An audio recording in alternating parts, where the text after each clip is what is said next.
Hello everyone, this is Samyuktha, currently doing my third year in BE Computer Science and Engineering. Today, I'm here to take a lecture on Introduction to Machine Learning. So first, we'll look into what is machine learning, types of machine learning, and the overview of each type of machine learning with some example and a small video about the importance of machine learning and how actually it works. And lastly, we'll see about a real-time case study of how machine learning is used in solving the problem.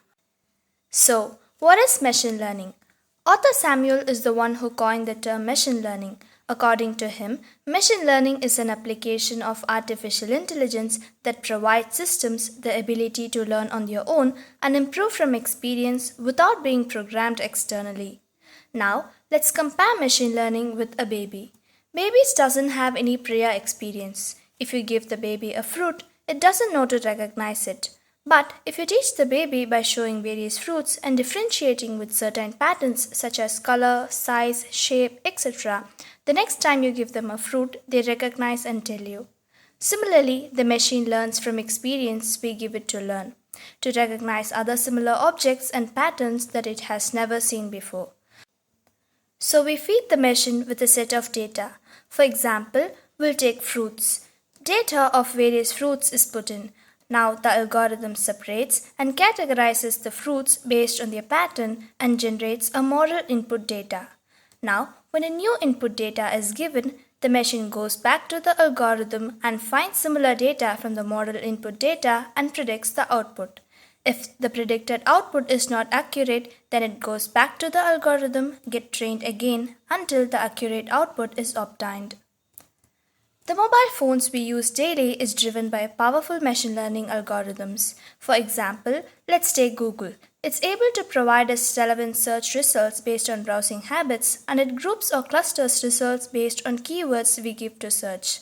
Another example is Netflix or Prime, which is capable of recommending the films or shows that we would want to watch with the help of a machine learning algorithm that performs prediction based on our watch history. Let's move on with types of machine learning. They are classified into three types. One is supervised learning, which is task driven and a labeled data type. Second is unsupervised learning, which is data driven and the data is unlabeled. Final is the reinforcement learning, which is a trial and error type, which learns from errors. These three types of machine learning are further classified into various algorithms, which is used for several use cases.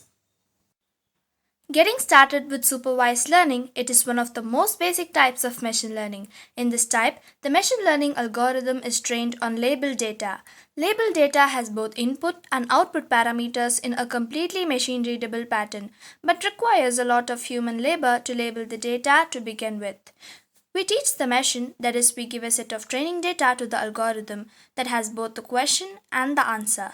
Example, we provide the input data, that is the images of an apple, to the algorithm, and we also provide the output that it is an apple, which is the answer. These data are stored in the algorithm, and when we give the machine a new input data, that is an image of an apple, the machine could process from the algorithm and predict the answer or output that it is an apple. The real-time example of supervised learning is spam filtering in email. Spam mails are predefined based on certain patterns in the algorithm and is segregated each time a new mail arrives. Moving on with unsupervised learning, it holds the advantage of being able to work with unlabeled data. This means that human labor is not required to make the data sets machine readable, allowing much larger data sets to be worked on by the program. The algorithm identifies patterns within the data sets and learns them. It groups the data into various clusters based on their density. Unlike supervised learning, it doesn't have the output predefined, but instead it identifies the output based on patterns trained in the algorithm and groups similar data together. Example, a mixed list of fruits is put into the algorithm and each fruit is identified based on their pattern. And as a result of the processed output, similar fruits are grouped together. This method uses clustering algorithm where similar data is grouped together to form clusters. Now, let's look at a real-time example of clustering. We all might have experienced this in Google Photos, where each of our friends or family members' photos Our photographs taken with us or in a group are separated into unique files or grouped into different clusters containing their pictures. Coming to reinforcement learning, they directly take inspirations from how human beings learn from data in their lives. It features an algorithm that improves upon itself and learns from new situations using trial and error method. Favorable outputs are encouraged or reinforced and non-favorable outputs are discouraged or punished. Let us again compare a baby with reinforcement machine learning model. Babies get smarter as they experience more of the world around them. Machine learning models also become more intelligent the more they get trained. Like babies, they become better at understanding the world around them, which helps them make better decisions when facing a situation they haven't seen before. Babies rely on feedback to learn. They might learn not to touch a hot stove because they got burned the last time they did. From that accident, the baby updated its view of the world with a reminder to avoid touching stove because they may be hot. Similarly, machine learning model also learns from feedback. If a machine learning model incorrectly guesses that a ball is a fruit, we can tell the model that it did not guess correctly and that in fact it is a ball.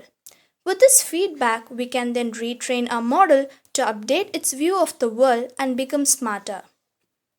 Now let's watch a video of how an automatic car gets trained using reinforcement learning.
Machine learning is used in various fields. Some of the applications such as sentiment analysis and spam filtering is used in social media, safety monitoring in transport, fraud detection in finance, disease diagnosis in healthcare, product recommendation in e-commerce, natural language processing in virtual assistant, and etc.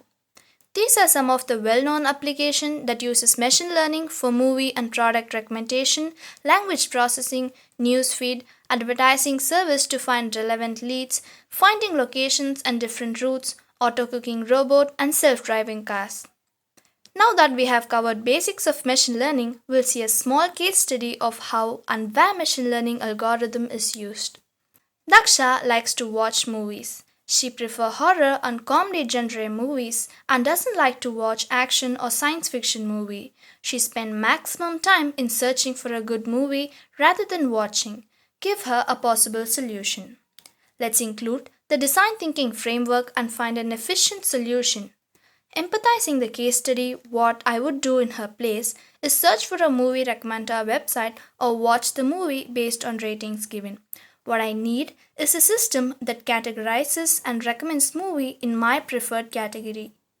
The possible solution or idea would be to watch movie according to category given, such as horror or science fiction, or apply filter and categorize our preferred type of movie, example movies given more than 3-star rating, etc., or use a recommender system. The easiest and the most effective solution will be a recommender system. So how it works is there are two people, Tara and Ria, having similar movie choices such that Tara watches movie A and movie B, and similarly Ria also watches the same movie A and movie B. In addition to, Ria watches another movie called movie C, but Tara has not watched movie C. Now what the recommender system does is, it recommends Tara the movie C which Ria has watched. Since they both have similar movie choices, there might be a chance for Tara to like the movie that Ria has watched. The algorithm used here is called collaborative filtering, which comes under supervised learning, where the users are classified into clusters of similar types and each user is recommended according to their preference of its cluster. So this is how a recommender system works, and hence the case study is solved with effective solution. As an overview and recap of this session, let me show you a small video on machine learning. Our ability to learn and get better at tasks through experience is part of being human. When we're born, we know almost nothing and can do almost nothing for ourselves. But soon, we're learning and becoming more capable every day. But did you know that computers can do the same? Machine learning brings together statistics and computer science to enable computers to learn how to do a given task without being programmed to do so. Just as your brain uses experience to improve at a task, so can computers. Say you need a computer that can tell the difference between a picture of a dog and a picture of a cat. You could begin by feeding it images and telling it, this one's a dog, that one's a cat. A computer programmed to learn will seek statistical patterns within the data that will enable it to recognise a cat or a dog in the future. It might figure out, on its own, that cats have shorter noses and that dogs come in a larger variety of sizes, and then represent that information numerically, organising it in space. But, crucially, it's the computer, not the programmer, that identifies those patterns and establishes the algorithm by which future data will be sorted. One example of a simple yet highly effective algorithm is to find the optimal line separating cats from dogs. When the computer sees a new picture, it checks which side of the line it falls on and then says either cat or dog. But of course there can be mistakes. The more data the computer receives, the more finely tuned its algorithm becomes, and the more accurate it can be in its predictions. Machine learning is already widely applied. It's the technology behind facial recognition, text and speech recognition, spam filters on your inbox, online shopping or viewing recommendations, credit card fraud detection, and so much more. At the University of Oxford, machine learning researchers are combining statistics and computer science to build algorithms that can solve more complex problems more efficiently, using less computing power. From medical diagnoses to social media, the potential of machine learning to transform our world is truly mind-blowing. I hope you guys enjoyed this session and learned some basics of machine learning. Thank you for your time and all the best for your future learnings. Have a great day.